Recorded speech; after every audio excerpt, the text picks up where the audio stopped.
রাজধানীর traffic signal পদ্ধতি কোটি কোটি টাকা ব্যয় ডিজিটাল করা হলেও শেষ পর্যন্ত ভরসার নাম ট্রাফিক পুলিশের হাতের ইশারা। সময়ের সঙ্গে পাল্লা দিয়ে তাই রাজধানীর সড়কগুলোতে বাড়ছে যানজট। বিশ্লেষকরা বলছেন, সড়কে সিসিটিভি বসানোর পাশাপাশি গাড়ি নিয়ন্ত্রণে ট্রাফিকদের হাতে দিতে হবে রিমোট কন্ট্রোল।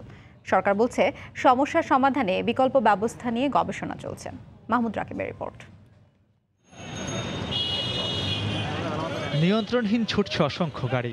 স্বয়ংক্রিয় সিগন্যাল পদ্ধতি থাকা সত্ত্বেও তা কাজ না করায় ট্রাফিক বিভাগের সদস্যরা হাতের ইশারায় নিয়ন্ত্রণ করছেন ছুটে চলা গাড়িগুলো।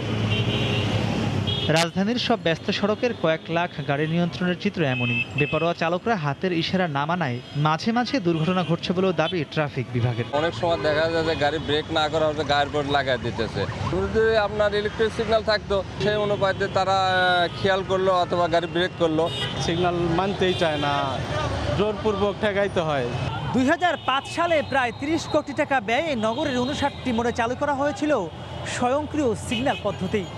তবে নানা অনিয়মের এই শহরে নগরবাসীর গাড়ি নিয়ন্ত্রণে তা বেশি দিন চালু রাখতে পারেনি সংশ্লিষ্ট কর্তৃপক্ষ। তাই স্বাধীনতার 4 দশক পর এসে এখনও খোদ রাজধানীতে পুরো ট্রাফিক ব্যবস্থা চলছে অপরিকল্পিত ও অগোছালোভাবেই।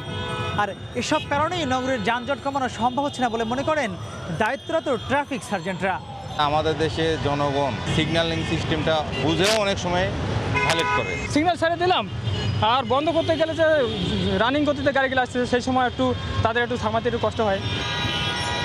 পরিসংখ্যানে দেখা যায়, রাজধানীতে যানজটের ফলে বছরে বাণিজ্যিক ক্ষতি হয় 21,000 কোটি টাকারও বেশি। যোগাযোগ বিশেষজ্ঞদের মতে, ঢাকাকে যানজট মুক্ত করতে হলে সিগন্যাল পদ্ধতি কেন্দ্রীয়ভাবে নিয়ন্ত্রণ না করে সার্জেন্টদের হাতেও গাড়ি নিয়ন্ত্রণের ক্ষমতা দিতে হবে। একটা পদ্ধতি চিন্তা ভাবনা করা হচ্ছিল, সেটি সেমি অটোমেটিক, অর্থাৎ যখন যানবাহনের মাত্রা কম থাকবে তখন অটোমেটিকভাবে চলবে, আর যখন যান চলাচল অনেক মাত্রাতিরিক্ত হয়ে যাবে তখন পুলিশ যেটা করবে, হাতে একটা রিমোট কন্ট্রোল থাকবে।